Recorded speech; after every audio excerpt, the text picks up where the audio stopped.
प्रिय भक्तजनों, क्या आप जानते हैं कभी कभी भगवान हमारी पुकार सुनने के लिए चुपचाप बहुत प्रेम से स्वयं धरती पर उतर आते हैं और हमें पता भी नहीं चलता।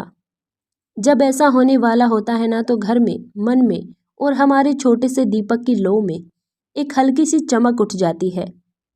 जैसे कोई कान में धीरे से कह रहा हो, मैं आ रहा हूँ, मैं तुम्हारी सुन रहा हूँ।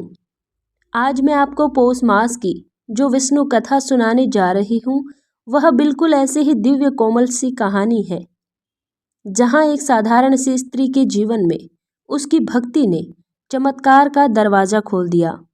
ये कथा उतनी ही नरम है जितनी सुबह की पहली धूप, और उतनी ही सच्ची है जितना भगवान विष्णु का पवित्र नाम। मैं हाथ जोड़कर आप सभी से निवेदन करती हूँ, बस एक बार दिल खोलकर इसे सुनिएगा। फिर आप स्वयं महसूस करेंगे कि कैसे दुख धीरे धीरे पिघलने लगते हैं और आशा की रोशनी भीतर उतरने लगती है। तो आइए भक्तजनों, शुभ पौष मास के इस पावन कथा में हम प्रेम पूर्वक प्रवेश करते हैं, भगवान विष्णु के मधुर नाम के साथ। जय श्री हरि। प्यारे साथियों, कहानी शुरू होती है एक छोटे से शांत गांव से, जहां सुबह की हवा में हल्की सी ठंडक, सूरज की किरणों में सुनहरी हल्की चमक और पेड़ों पर बैठे पक्षियों की मीठी पुकार गांव को स्वर्ग जैसा बनाती थी। उस गांव का नाम था आनंदपुर। नाम तो आनंदपुर था, लेकिन उस गांव में रहने वाली एक स्त्री के जीवन में आनंद बहुत ही कम था। उस स्त्री का नाम था सुमन। सुमन बेहद सरल, शर्मीली और दयालु थी। उसकी आंखों में हमेशा एक हल्की सी थकान रहती थी, जैसे किसी ने उसके जीवन से रंग खींच लिए हो। सुमन का घर बहुत छोटा था। छोटा सा आंगन, 2 मिट्टी के बर्तन, एक चूल्हा और एक टूटी हुई खाट थी। बस यही था उसका संसार। लेकिन साथियों, गरीबी ने सुमन के मन को कभी मैला नहीं किया। उसका हृदय हमेशा भगवान विष्णु की भक्ति में डूबा रहता। सुमन के पति काफी समय से बीमार थे। कई वैद्यों को दिखाया, कई दवाएं दी, पर बीमारी जैसे घर से जा ही नहीं रही थी। घरेलू खर्च चलाना भी मुश्किल था। कभी अनाज कम पड़ जाता, कभी लकड़ी खत्म हो जाती, पर सुमन हर मुश्किल को माथे पर हाथ फेरकर धीरे से सह लेती थी। वह अक्सर कहती, जो भी हो रहा है भगवान विष्णु की इच्छा से हो रहा है। मेरे मन में बस भक्ति बनी रहे। उसके शब्द उसकी टूटी हुई खाट से भी ज्यादा मजबूत होते थे। एक दिन पौष मास की पहली सुबह थी। हल्की धूप पूरे गांव में फैल रही थी। सुमन ने चूल्हे पर पानी रखा ही था कि तभी उसकी कुटिया के सामने एक वृद्ध ऋषि आकर खड़े हो गए। उनकी दाढ़ी बर्फ जैसी सफेद, आंखों में अपार शांति और कपड़ों से दिव्य सुगंध फैल रही थी। सुमन घबरा कर बोली, महाराज, आप कौन? वृद्ध मुस्कुराए और बोले, बेटी, मैं वही हूँ जिसे भगवान ऐसे घर भेजते हैं जहाँ भक्ति तो बहुत होती है, पर दुख उससे भी ज्यादा होता है। सुमन की आंखों से अनायास आंसू बह निकले। उसने उन्हें अंदर बैठाया और पानी दिया। वृद्ध ऋषि ने सुमन के घर को ध्यान से देखा, फिर बोला, बेटी, तुम्हारे जीवन में दुख बहुत आए हैं, पर यह पौष मास तुम्हारी किस्मत बदलने आया है। सुमन ने कांपती आवाज में पूछा, कैसे महाराज? मैं तो टूटी हुई हूँ। ऋषि ने धीरे से कहा, पौष मास में भगवान विष्णु की एक दिव्य कथा है, जिसे अगर सच्चे मन से सुना जाए तो दुखों के बादल छंटने लगते हैं, भाग्य के द्वार खुलने लगते हैं। सुमन उनकी बातें सुनती रही और उसकी आंखों में धीरे धीरे उम्मीद की एक छोटी सी लौ जलने लगी। क्या इतना बड़ा चमत्कार मेरे जीवन में भी हो सकता है? ऋषि मुस्कुराकर बोले, हाँ बेटी, हो सकता है, पर इसके लिए तुम्हें भक्ति, धैर्य और विश्वास का दीपक अंत तक जलाए रखना होगा। सुमन ने सिर झुका लिया और उसी क्षण उसने मन में निश्चय कर लिया कि चाहे कितनी भी कठिनाई आए, मैं पौष मास की विष्णु कथा अवश्य सुनूंगी। और साथियों, सुमन ने पौष मास की विष्णु कथा सुनने का निश्चय तो कर लिया था, लेकिन उसकी जिंदगी में मुश्किलें अभी भी उसी तरह खड़ी थी, जैसे किसी पेड़ की मोटी जड़ जिसे उखाड़ना आसान नहीं होता। उसके पति की बीमारी बढ़ती ही जा रही थी। दवाइयाँ खत्म, पैसे खत्म, और ऊपर से सर्दियों की ठिठुरती हवा जैसे उसकी हिम्मत को हर दिन थोड़ा सा चुरा रही थी। फिर भी सुमन के चेहरे पर निराशा से ज्यादा एक अजीब सी शांति दिखाई देती थी। वह कहती कि दोष कितना भी बड़ा हो, अगर मन में भक्ति हो तो राह मिल ही जाती है। उसका ये विश्वास उसकी सबसे बड़ी ताकत था। एक दिन दोपहर को जब सुमन खेतों की ओर से लकड़ी का गट्ठा लेकर आ रही थी, तभी रास्ते में उसे एक बूढ़ी महिला मिली। वह ठंड से कांप रही थी। सुमन ने बिना कुछ सोचे समझे अपनी शॉल उतारकर उसके कंधों पर डाल दी। महिला ने नम आंखों से पूछा, बेटी, तुम खुद ठंड से कांप रही हो तो मेरी इतनी सेवा क्यों? सुमन ने मुस्कुराकर कहा, माँ, भगवान हर रूप में मिलते हैं, आज मुझे आप ही दिखाई दे गए। उसके ये मीठे शब्द बूढ़ी महिला के दिल में उतर गए और आज पहली बार सुमन की भक्ति, करुणा और मानवता एक साथ चमक उठी। शाम को जब वह घर लौटी तो उसके पति ने कमजोर आवाज में पूछा, सुमन, तुम इतनी देर कहाँ थी? सुमन ने चूल्हे में आग जलाते हुए कहा, थोड़ी सी लकड़ी ले आई थी और रास्ते में एक माँ को ठंड लग रही थी, उन्हें अपनी शॉल दे आई। पति ने आश्चर्य से कहा, तुम्हारे पास तो एक ही शॉल थी, अब ठंड में तुम क्या पहनोगी? सुमन ने धीरे से उसके हाथ पर हाथ रखते हुए कहा, जिसके पास देने का मन हो उसके लिए भगवान हमेशा कुछ न कुछ व्यवस्था कर देते हैं।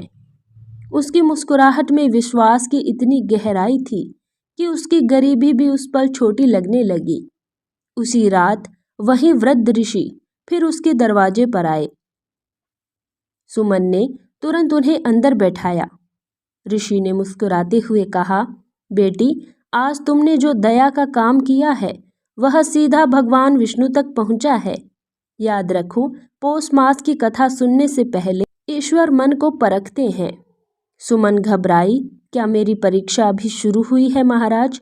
ऋषि धीरे से बोले, हाँ बेटी, पौष मास की कथा का फल बहुत बड़ा है और बड़े फल से सहनशीलता की परीक्षा आती है। सुमन का गला भर आया। उसने पूछा, क्या मैं ये परीक्षा पार कर पाऊंगी? ऋषि बोले, तुम करुणा वाली हो, भक्ति वाली हो और तुम्हारे मन में कोई छल नहीं है।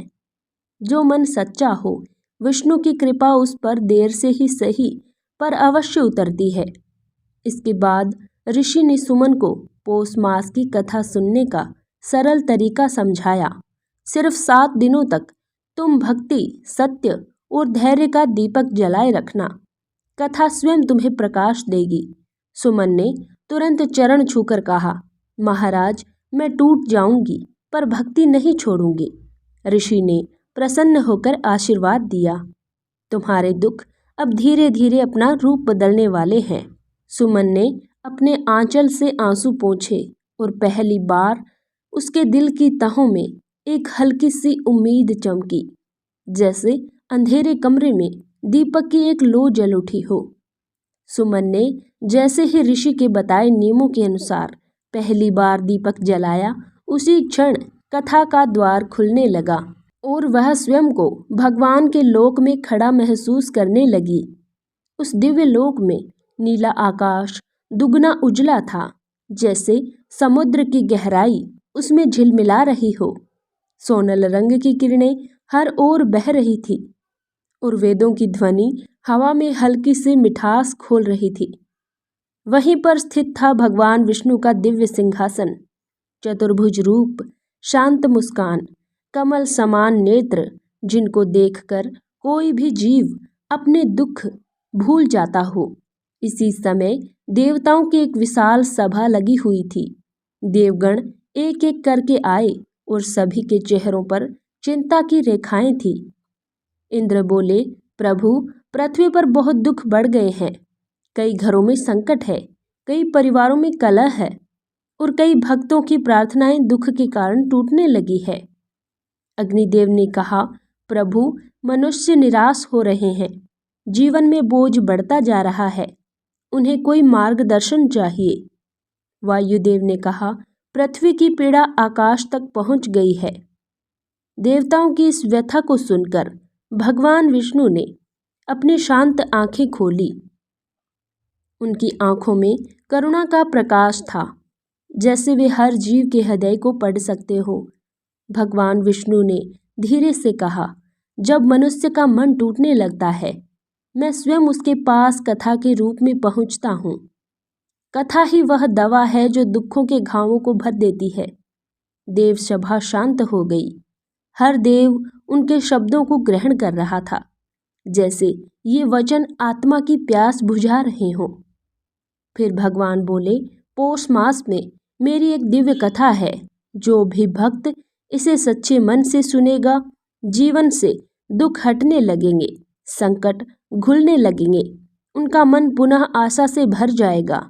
देवज्ञ झुक कर बोले, प्रभु कृपा करिए, ये कथा पृथ्वी तक पहुँचे। भगवान विष्णु मुस्कुराए, एक बहुत ही शांत, बहुत ही मधुर मुस्कान।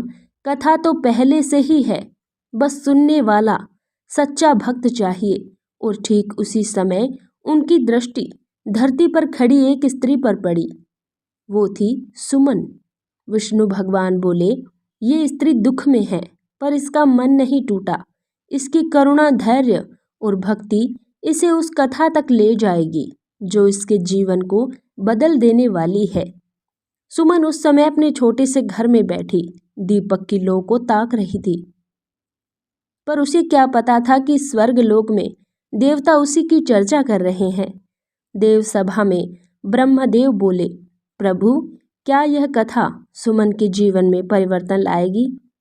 विष्णु भगवान ने उत्तर दिया, हाँ ब्रह्मदेव, क्योंकि सुमन में वो गुण है जो हर कथा को फलित करता है। सच्चा विश्वास, भक्ति का वही दीपक इसको दुखों से मुक्ति दिलाएगा। इन वचनों के साथ ही पूरी देव सभा में एक पवित्र प्रकाश भर गया। वेदों की ध्वनि गूंज उठी और कथा का प्रथम अध्याय पूर्ण हुआ। उधर धरती पर सुमन ने देखा, दीपक की लौ जैसे जैसे ऊंची उठने लगी। सुमन को महसूस हुआ कि ये कोई साधारण लौ नहीं है, मानो भगवान विष्णु स्वयं उसके मन में छिपे अंधेरे को प्रकाश देने आए हों। धीमे धीमे उसके आसपास की हवा भी शांत हो गई। कुटिया के भीतर ऐसा सन्नाटा छा गया जैसे दुनिया ठहर गई हो। सुमन ने आंचल संभाल कर दीपक के पास बैठते हुए कहा, हे प्रभु, अगर आप सच में मेरी पुकार सुन रहे हैं तो मुझे अपनी कथा सुनाइए।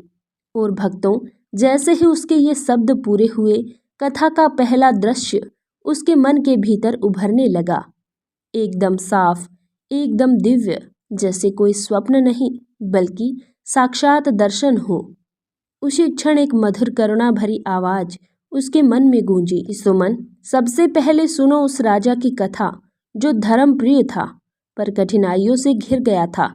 और इसी दिव्य संकेत से पहले कथा शुरू होती है। राजा हर दिन चिंतित रहता, पर एक दिन उसे स्वप्न में एक दिव्य आवाज सुनाई दी कि तुम्हारे मार्ग स्वयं साफ होते जाएंगे। राजा ने विश्वास किया, कथा सुनी और धीरे धीरे उसके राज्य की स्थितियां सुधरने लगी। खजाना भरने लगा, शत्रु पीछे हटने लगे और प्रजा में प्रसन्नता फैल गई। देवताओं की सभा में कही विष्णु की बात अब धरती पर फलित होने लगी। कथा सुनने वाला अकेला नहीं रहता। इसके बाद कथा में आता है एक व्यापारी जिसने जीवन में बहुत मेहनत की थी, पर अचानक उसकी सारी संपत्ति चली गई। जहाज डूब गए, गांव में माल बिकना बंद हो गया, लोग उधार देते नहीं और पुराने उधार वापस मांगते थे। व्यापारी जीवन से टूट चुका था, लेकिन एक दिन यात्रा करते समय उसे एक संत मिले। संत ने कहा, पौष मास की कथा मन लगाकर सुनो। जिस हिम्मत से तुम गिरते हो उसी हिम्मत से उठ भी जाओगे। व्यापारी ने कथा सुनी और उसके कार्यों में फिर से गति आने लगी। दूर देशों से व्यापारियों का आना, नए सौदे होना और धीरे धीरे उसकी हानि लाभ में बदल गई। ये देखकर स्पष्ट हो गया कि कथा सिर्फ शब्द नहीं, जीवन बदलने वाली शक्ति है। अब कथा पहुंचती एक वृद्धा की प्यारी कहानी पर। वह इतनी बूढ़ी थी कि चलना भी मुश्किल हो गया था। घर में कोई सहारा नहीं, आंखों में धुंधला पानी और खाने को बस थोड़ा सा सूखा चावल। पर उसके मन में एक अद्भुत श्रद्धा थी। वह हर शाम धीमी रोशनी वाले दीपक के आगे बैठकर कहती, हे नारायण, तुम्हारा नाम ही मेरी संपत्ति है। एक दिन पूरे गांव में घोषणा हुई, पौष मास में विष्णु कथा सुनाई जाएगी। वृद्धा के पास बैठने का आसन नहीं था, कपड़ा नहीं था, पैरों में जूते नहीं थे, पर फिर भी वह लाठी के सहारे कथा सुनने जा पहुंची। और भक्तों, उसकी भक्ति इतनी सच्ची थी कि कथा के अंतिम दिन उसके घर में पहली बार भरी थाली मिली। कभी ना सूखने वाली अनाज की थैली, एक नया चादर और एक चमकता दीपक। लोग कहते थे, ये भगवान विष्णु की ही कृपा है। अब सुमन, जो ये सब कथा सुन रही थी, अपने मन में सोचने लगी, अगर भगवान ने राजा, व्यापारी और वृद्धा के दुख दूर किए तो क्या मेरे घर का अंधेरा भी हट सकता है। उसके दिल में बहुत सी कोमल सी एक आशा जागी, जैसे किसी बंद कमरे में धीरे से एक खिड़की खुल जाए। ऋषि जो कथा सुना रहे थे, सुमन की आंखों में चमक देखकर बोले, बेटी, ये कथा किसी एक के लिए नहीं है, ये उन सब के लिए है जो सच्चे मन से सुनते हैं। तुम्हारे मन में भक्ति है, धैर्य है, करुणा है, इसलिए ये कथा तुम्हें सुनेगी। सुमन के दिल में एक नया साहस जन्मा। यदि भगवान विष्णु ने सबकी मदद की है तो वे मेरी भी सुनेंगे। सुमन 3 दिन से पौष मास की विष्णु कथा सुन रही थी। हर दिन उसके मन में थोड़ी थोड़ी आशा बढ़ रही थी, पर उसके जीवन की कठिनाइयां अभी भी वहीं पर थी। उसके पति की बीमारी अब पहले से ज्यादा बढ़ चुकी थी। रात में उनका तेज बुखार चढ़ जाता और सुमन जाग जाग कर उनके सिर पर पानी रखती थी। आंगन में रखा अनाज भी लगभग खत्म हो गया था। घर में जलने को लकड़ी नहीं और सर्दी की रातें और भी कठोर होती जा रही थी। एक सुबह जब सुमन चूल्हा जलाने के लिए सूखे पत्ते बटोर रही थी तो अचानक उसे लगा कि उसका दिल कुछ भारी सा हो गया है, जैसे कोई बड़ी बात उसके जीवन की ओर बढ़ रही है। दोपहर होते ही उसके पति की सांसें और भी कमजोर होने लगी। सुमन ने उनका हाथ पकड़ा और रोती हुई बोली, कृपया हिम्मत मत हारिए, मैं भगवान से आपकी रक्षा की प्रार्थना कर रही हूँ। पर हालात बिगड़ते जा रहे थे।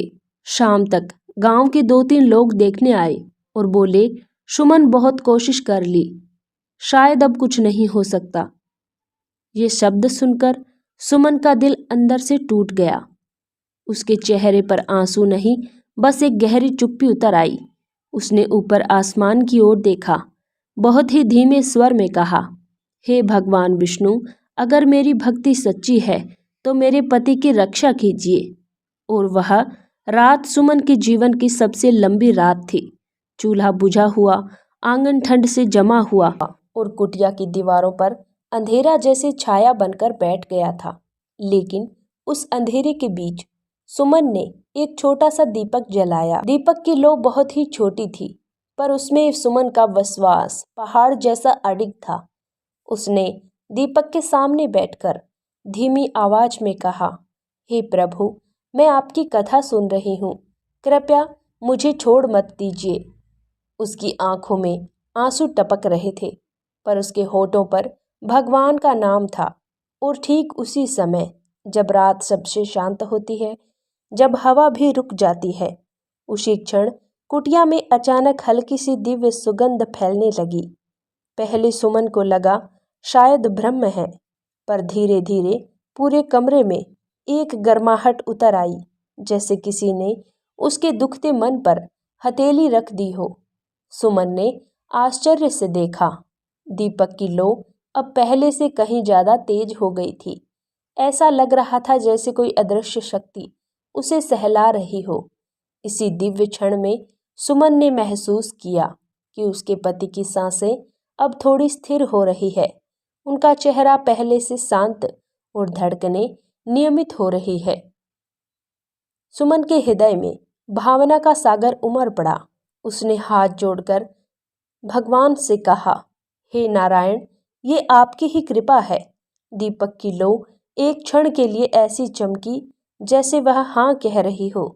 अगली सुबह लोग देखकर चकित रह गए। सुमन के पति की हालत पहले से कहीं बेहतर थी। गांव की एक वृद्धा ने कहा, बेटी, ये कोई साधारण बात नहीं है, ये तो भगवान विष्णु की कृपा है।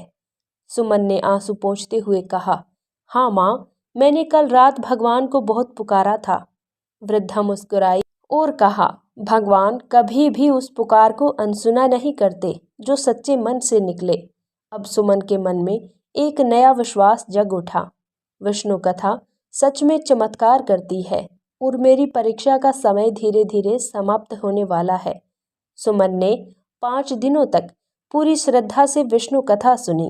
दुख उसके जीवन के हर कोने में थे, लेकिन उसके मन में विश्वास का दीपक जलता रहा। धीमा था पर बुझा नहीं। और अब 6ठे दिन की कथा सुमन के जीवन को सदैव के लिए बदलने वाली थी। उस सुबह आसमान बिल्कुल साफ था। सर्दी की हल्की किरणें कुटिया की मिट्टी पर गिर रही थी, पर सुमन के मन में एक अजीब सी बेचैनी थी, जैसे आज कुछ बड़ा होने वाला है। उसके पति पहले से बेहतर थे, पर पूरी तरह ठीक नहीं थे। फिर भी सुमन के चेहरे पर एक हल्की सी आशा की चमक थी, जैसे उसकी आत्मा कह रही हो कि आज भगवान मुझे सुनेंगे। जब सूर्य ढलने लगा, सुमन दीपक लेकर कुटिया के बाहर आई। वह दीपक आज पहले से ज्यादा तेज जल रहा था, जैसे किसी दिव्य शक्ति ने स्वयं उसे स्पर्श किया हो। सुमन ने दीपक को चौखट पर रखा और हाथ जोड़कर बोली, हे नारायण, अगर मेरी भक्ति सच्ची है तो आज मुझे अपना दर्शन दीजिए, मुझे शक्ति दीजिए, मुझे राह दिखाइए। उसकी आवाज में थकान भी थी, आंसू भी थे और एक अनकही पुकार भी थी। और ठीक उसी क्षण हवा अचानक स्थिर हो गई। दीपक की लौ एकदम सीधी उठी और सुनहरी हो गई, इतनी चमकीली कि सुमन ने अपनी पलकों को झुका लिया। धीरे धीरे पूरी कुटिया में एक पवित्र प्रकाश फैलने लगा। दीवारें, मिट्टी, आंगन सब सुनहरे रंग में नहाने लगे। सुमन का दिल धड़क उठा। क्या ये भगवान है? उस पल कुटिया के अंदर एक दिव्य सुगंध फैल गई, वही सुगंध जिसे उसने कल रात महसूस किया था, लेकिन आज वह पहले से 100 गुना गहरी थी। और फिर उसी प्रकाश से एक दिव्य स्वर गूंजा, सुमन। सुमन का शरीर कांप गया। उसने धीरे धीरे आंखें खोली और जैसे ही उसने नजर उठाई, उसके सामने कोई साधारण रूप नहीं, बल्कि स्वयं भगवान विष्णु दिव्य आभा में खड़े थे। 4 भुजाएं, कमल समान आंखें, पीतांबर वस्त्र और उनके चरणों के पास एक हल्की सी नीली रोशनी लहरा रही थी। सुमन आंसुओं में ढह गई। वह उनके चरणों में गिरकर बोली, प्रभु, क्या सच में आप मेरे घर आए हैं? भगवान विष्णु मुस्कुराए और बोले, सुमन, भक्ति का मार्ग कभी खाली नहीं जाता। तुमने कठिनाइयों के बावजूद मेरा नाम नहीं छोड़ा, इसलिए मैं स्वयं तुम्हारी कथा पूर्ण करने आया हूँ। सुमन रो पड़ी, प्रभु, मैं तो बहुत कमजोर हूँ। विष्णु बोले कि तुम कमजोर नहीं, तुम वो शक्ति हो जिसे भक्ति ने जगाया है। तुम्हारा धैर्य, तुम्हारी करुणा और तुम्हारे आंसू तीनों ने स्वर्ग तक पहुंचकर मुझे बुलाया है। भगवान विष्णु ने अपना हाथ उठाया और जैसे ही उनकी करुणा की किरण सुमन के पति पर पड़ी, उनकी सांसें स्थिर हो गई, शरीर में नई शक्ति आने लगी और उनका चेहरा पहली बार पूरी तरह शांत दिखा। सुमन विस्मित होकर बोली, प्रभु, ये कैसे संभव है? विष्णु बोले कि जिस घर में भक्ति हो वहां रोग नहीं टिकता। तुम्हारे घर में भक्ति की लौ कभी नहीं बुझी, इसलिए आज मैं स्वयं आया हूँ। धीरे धीरे कुटिया की टूटी दीवारों पर सुनहरी रोशनी फैलने लगी। आंगन की मिट्टी में हरी कोंपलें उग आई। सुमन का घर एक पल में पूरी तरह बदल गया, जैसे दुख ने अपना साया उठा लिया हो। विष्णु बोले, सुमन, अब तुम्हारे जीवन में दुख का स्थान नहीं है। तुम्हारे घर में सुख, शांति और समृद्धि सदैव बनी रहेगी। सुमन हाथ जोड़कर बोली, प्रभु, आपने मेरी पुकार सुन ली। भगवान की मुस्कान और भी कोमल हो गई। भक्ति से निकली पुकार कभी अनसुनी नहीं होती। और धीरे धीरे प्रकाश कम होने लगा। भगवान विष्णु का स्वर धीमा होता गया। अब तुम्हारी कथा का अंतिम फल तुम्हारे घर में आने ही वाला है। प्रकाश मिट गया, पर सुमन के मन में एक अमर दीपक जल गया। अगली सुबह सूरज की हल्की सी किरण सुमन की कुटिया में दाखिल हुई तो सब कुछ वैसा नहीं था जैसा कल था। हवा में एक अलग सी मिठास थी। आंगन में उगी हुई हरी कोंपलें आज और भी चमक रही थी। और सुमन के पति पहली बार पूरी तरह बैठकर मुस्कुरा रहे थे। सुमन की आंखें भर आई। प्रभु, आपका कोटि कोटि धन्यवाद। धीरे धीरे पूरा गांव सुमन की कुटिया के बाहर इकट्ठा होने लगा और लोग आश्चर्य में थे कि ये वही घर है जहां हमेशा अंधेरा रहता था। क्या सच में चमत्कार हुआ है? क्या भगवान विष्णु स्वयं आए थे? सुमन ने सबको प्यार से बैठाया और पूरी रात की घटना धीरे धीरे सुनाना शुरू किया। उस दिव्य सुगंध के बारे में, उस सुनहरी रोशनी के बारे में और उस क्षण के बारे में जब भगवान विष्णु ने उनके घर की चौखट पार की थी। लोग सुनते सुनते मंत्रमुग्ध हो गए। कई स्त्रियों की आंखों में आंसू आ गए। कई पुरुषों ने हाथ जोड़ लिए। एक वृद्धा बोली, बेटी, तुम्हारी भक्ति ने भगवान को आने पर मजबूर कर दिया। सुमन मुस्कुराई और कहा, माँ, भगवान मेरे लिए नहीं, मेरे विश्वास के लिए आए। उस दिन से सुमन के घर में हर चीजें बदलने लगी। जो कुटिया कभी टूटी फूटी थी, अब उसमें एक अजीब सी चमक रहने लगी। मिट्टी का चूल्हा अब रोज जलने लगा। अनाज की जो थैली हमेशा खाली हो जाती थी, आजकल उससे खुशबू आती थी, जैसे कोई अदृश्य हाथ उसमें भरता जा रहा हो। उसके पति न सिर्फ स्वस्थ हुए, बल्कि खेतों में काम करने लायक भी हो गए। उनकी आंखों में नई रोशनी लौट आई थी। सुमन के जीवन का दुख धीरे धीरे इतिहास बनता जा रहा था। कुछ दिनों बाद वही वृद्ध ऋषि दोबारा सुमन के घर आए। उनके चेहरे पर गहरी मुस्कान थी। सुमन ने चरण स्पर्श किए और बोली, महाराज, आपकी कृपा से मेरे जीवन के सारे दुख मिट गए। ऋषि ने सिर हिलाया और कहा, नहीं बेटी, ये मेरी कृपा नहीं, ये तो तुम्हारी भक्ति का फल है। पौष मास की कथा उन पर ही अपना पूर्ण प्रभाव दिखाती है जिनका मन सच्चा और स्वच्छ होता है। सुमन ने पूछा, महाराज, क्या मुझे कथा जारी रखनी चाहिए? ऋषि बोले, हाँ बेटी, अब ये कथा चर्चा सिर्फ तुम्हारे लिए नहीं, गांव के हर घर के लिए है। जिस घर में पौष मास की कथा गूंजेगी, वहां भगवान विष्णु का प्रकाश उतरेगा। सुमन ने निश्चय किया, हर पौष मास में कथा वही सुनाएगी। धीरे धीरे पूरे गांव में, हर घर में सुमन की कथा की चर्चा फैल गई। लोग दूर दूर से आने लगे। उसकी मीठी आवाज में भगवान विष्णु की महिमा सुनते थे। कोई धन की कामना लेकर आता, कोई रोग की मुक्ति की इच्छा से, और कोई मन की शांति को खोजता हुआ आता। पर हर कोई लौटता उम्मीद से भरा हुआ, क्योंकि सुमन की कथा सिर्फ शब्द नहीं थी, वह उसके जीवन के स्वयं का साक्षात का अनुभव था। और भक्तजनों, देखते देखते गांव आनंदपुर में एक नई परंपरा शुरू हो गई। हर पौष मास में भगवान विष्णु की कथा सुनना। स्त्रियां घरों में दीपक सजाती, पुरुष आंगन में मंडना बनाते, बच्चे फूल चुनकर लाते। गांव के हर आंगन में भक्ति की खुशबू फैल जाती। कुछ वर्षों में आनंदपुर गांव इतना समृद्ध हो गया कि लोग कहते, इस गांव में सुख इसलिए है क्योंकि यहाँ सुमन ने पौष मास की कथा को जी कर दिखाया है। सुमन अब मुस्कुराती थी और धीरे से कहती, कथा सुनाने वाली मैं नहीं, कथा सुनाने वाले भगवान विष्णु हैं। और साथियों, ये कथा यही संदेश देती है कि जब दुख बहुत गहरे लगते हैं, जब रास्ते बंद हो जाते हैं, तो हार मत मानना, क्योंकि ठीक उसी क्षण भगवान अपना द्वार खोलते हैं। पौष मास की विष्णु कथा जीवन में आशा का सूर्य बनकर आती है। धीरे धीरे हर अंधेरा मिटा देती है और भक्तों, यही थी पौष मास की वह अमर कथा जो सुमन को दुखों से निकालकर सुख और प्रकाश की ओर ले गई।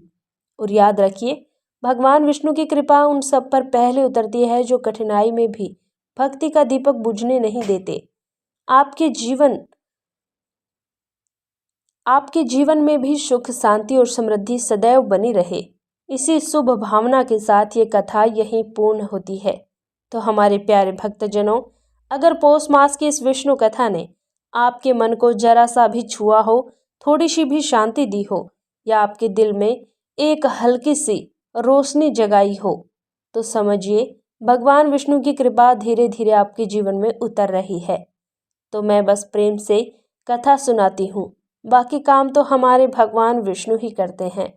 और हाँ, ऐसी सरल, मीठी और मन को सुकून देने वाली कथाएं मैं फिर से लेकर आऊँगी। तो आप हमारे साथ जुड़े रहिएगा इस भक्ति परिवार का हिस्सा बनकर। हम फिर मिलेंगे अगली कथा में, नई सीख, नई भक्ति, उसी मीठी प्रेम रस भरी आवाज़ के साथ। जय श्री विष्णु।